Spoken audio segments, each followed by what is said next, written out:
Hey folks, and welcome to Apex Legend Manuals number 5. Today, we'll cover the fastest and most sweaty legend yet, Wraith. I'm sure some of you will argue with me on that, but I'm sure if I took a survey of everybody who's played Apex, most people would absolutely point at Wraith as their scapegoat for every lost game. And it's not hard to see why. Wraith players usually fall on either side of an extreme. Either they underuse her abilities or overuse them. Underuse generally means they forget about her abilities entirely, or just use them incorrectly, while overuse leads to an excessive screaming because your gadget ran out before you could get anywhere and you appeared right in the middle of the team you tried to 1v3. The absolute best Wraith players are those who can use her abilities to the middle ground. Now, I'm giving this advice as an overuser. The only reason I consider myself able to say all this is because of the excessive amounts of Wraith players I've met in arenas and trios. Like, ridiculously large amounts, considering she's one of the free legends. I honestly thought I would see more Newcastle players, or maybe even Pathfinders, but no. Everyone is either a Wraith, or wants to be a Wraith. Regardless, that gives me plenty of data to work with. So, as you can see, she's blue. Sometimes. Other times, she is not. And therein lies the greatest organizational system in the universe. Either something is blue, or it is not. Truly, what else could science ever need? But, for whatever reason, common sense seems to require more information. So, here we go. Wraith's gadget is a strange one. Essentially, it allows you, for 5 seconds, to become both invincible and almost invisible. You charge forward into another dimension where you can see everyone, but they can hardly see you. You can't be shot, or at least I never have been, and it's an excellent way to traverse the map, flank enemies, or escape difficult situations. The downside is that you leave a trail while you're using the gadget, so if enemies see you go in, they can definitely track where you're running and when you come out. Also, there's about a 1 to 2 second wind up for her to actually use it, meaning that you can't just charge out of cover immediately upon triggering it. You need to wait a little bit before actually disappearing.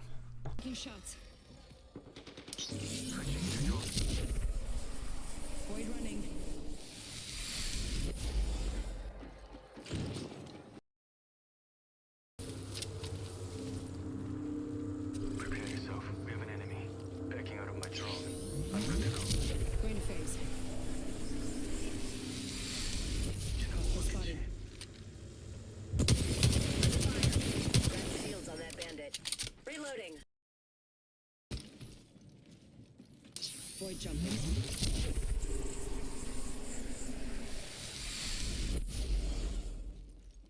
But those downsides aren't really that bad compared to the gadget's overall usefulness. And really, it is useful. As I said before, it allows you to control the flow of a fight almost entirely because you can move around secretly, forcing your enemies to always be watching their backs in case something like this happens.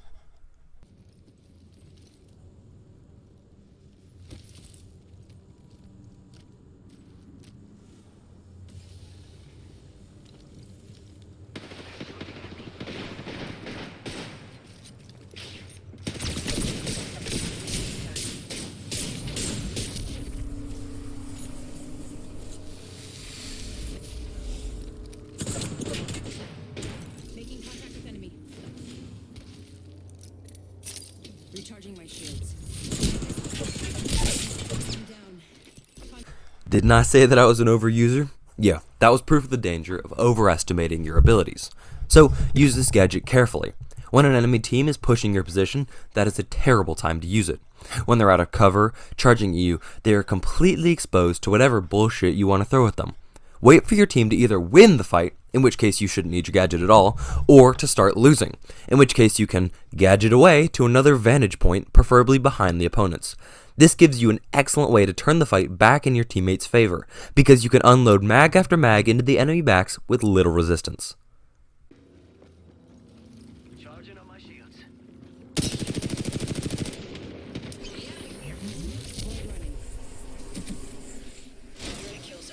There's 2 up there.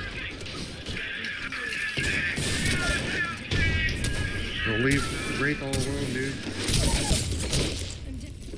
Oh shit, now it's a 1 versus 2.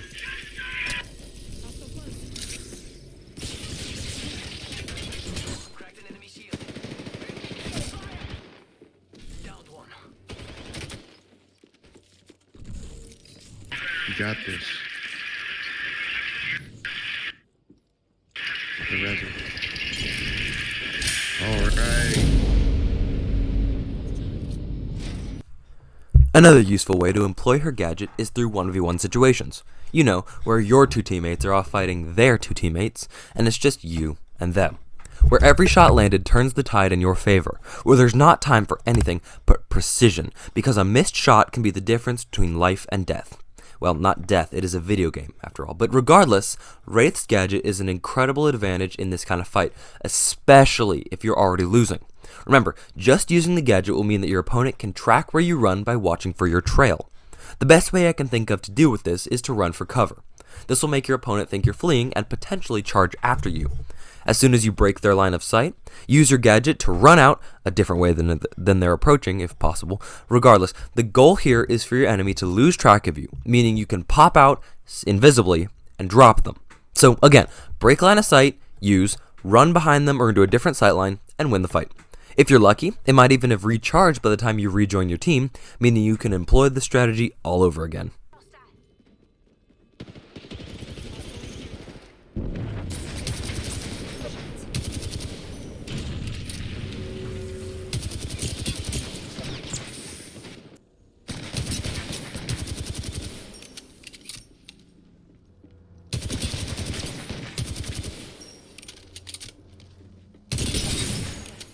Reloading.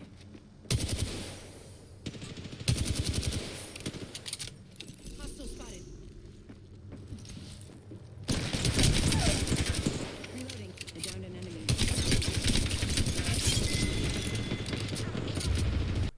Next, her ultimate ability. This is a slightly game-breaking one in my opinion. Essentially, she places a portal on her position, then is given 20 seconds of invincibility and invisibility to run somewhere else and place a portal there. These portals remain for 60 seconds and can be used to travel back and forth as many times as you want. This is a ridiculous ability, ridiculously powerful that is. Of all the ultimates I've covered so far, this is easily my favorite. Although Gibby's missile rain is pretty cool too, but that's off track. The novelty of this ability is that, similar to Pathfinder's, but almost infinitely better, it allows your whole team to move around extremely easily, instead of just you. It allows complete invincibility when moving, and is also virtually instantaneous.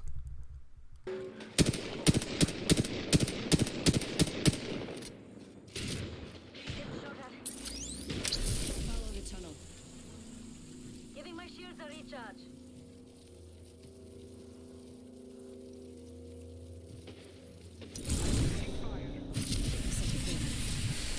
Open up some amps cover.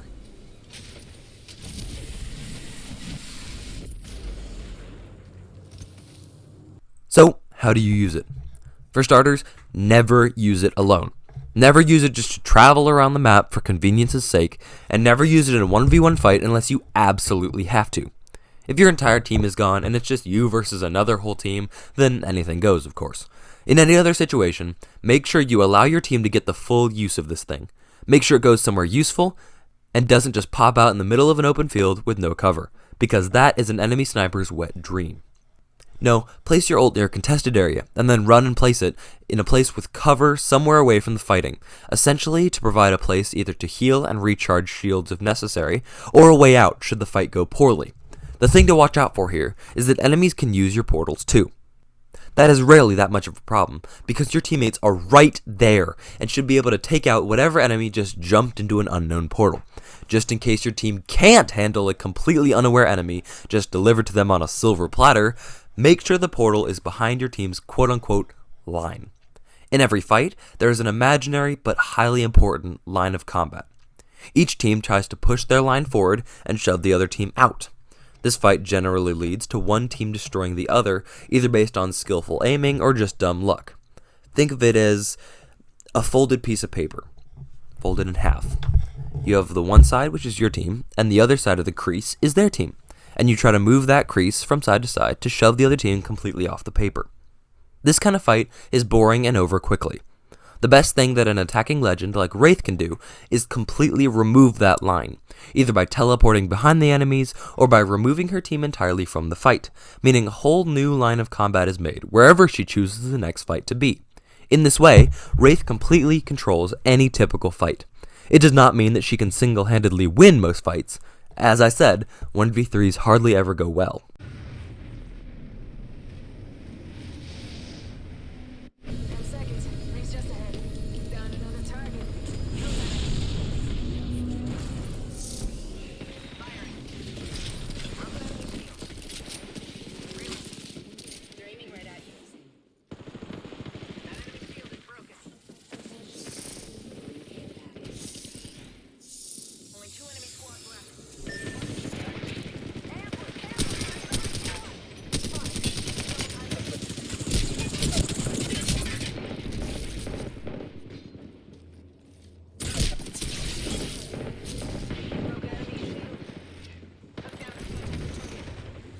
However, if you're careful, take precise shots, and time a flanking maneuver well, then Wraith easily swings most fights into her teammates' favor. So, in summary, Wraith is an attacking legend. She can run invisibly anywhere for 5 seconds, or can place portals that any legend can use, allowing her to move herself and her team effectively around the battlefield. This is an excellent ability to have, and thus most teams have a Wraith. Finally, do not charge into enemy squads expecting to win. You will not, unless they're completely incompetent or playing with their feet. Anyway folks, I hope you enjoyed this video, and thanks for watching. I want to know in the comments, and I'll post a poll later, do you prefer a longer video time with more jokes and gameplay clips, or a shorter, more summarized video with only serious talk? This is a longer sort of video, though about 15 minutes would be the average time of a long video. Again, thanks for watching, and have a great day.